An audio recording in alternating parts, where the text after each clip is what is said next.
Spectre and No Time to Die, in this alternate reality, would have been a two-part story where Blofeld wins and gets the CNS online. So Spectre, movie 3, drastically escalates things. Bond takes what he learned from the last movie and manages to infiltrate a Spectre meeting where we are officially introduced to the head of the Squid, Ernst Stavro Blofeld, who absolutely has zero relation to Bond, definitely not brothers, because Bond already has a brother, goddammit. I had a brother from Langley. But it turns out that Spectre has already infiltrated MI6, and the new C is working with Blofeld to bring about a global surveillance state. Bond and allies try to stop them, and while they manage to give C his comeuppance, the CNS comes online and Blofeld gets away. Spectre has a global intelligence apparatus, and it becomes like Minority Report, right? Like, he shows his face anywhere and Spectre's gonna be able to find him. So where does he retreat to? He, of course, switches out his company car for his DB5 that doesn't have a tracker and heads to his childhood home of Skyfall,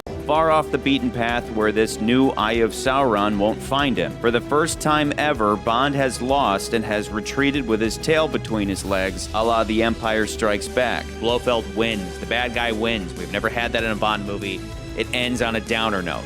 So that then in the follow-up, it could then be Bond overcoming impossible obstacles to save the day. So this whole Spectre storyline climaxes with No Time to Die, in which Bond is now facing a task that is not only impossible, but arguably the highest stakes of any James Bond story ever, battling a Spectre that has finally achieved its ultimate goal of complete global control. Global destruction is one thing, but I would argue that global tyranny is far worse, and I'm sure Bond himself would agree, but he no longer has MI6 because MI6, as well as every other intelligence agency worldwide, is now a part of this tyrannical system, meaning Bond has officially gone rogue. As we all know, he is one to do when he has to, but he has his friends and allies. Q, M, Moneypenny, and Tanner also go rogue, and of course Felix Leiter joins them too. And also smoking hot CIA agent or scientist with big tits. M informs them of the one hope they have, something only she was privy to, something she herself began developing in secret after Spectre completely took her by surprise back in Quantum. What the hell is this organization, Bond?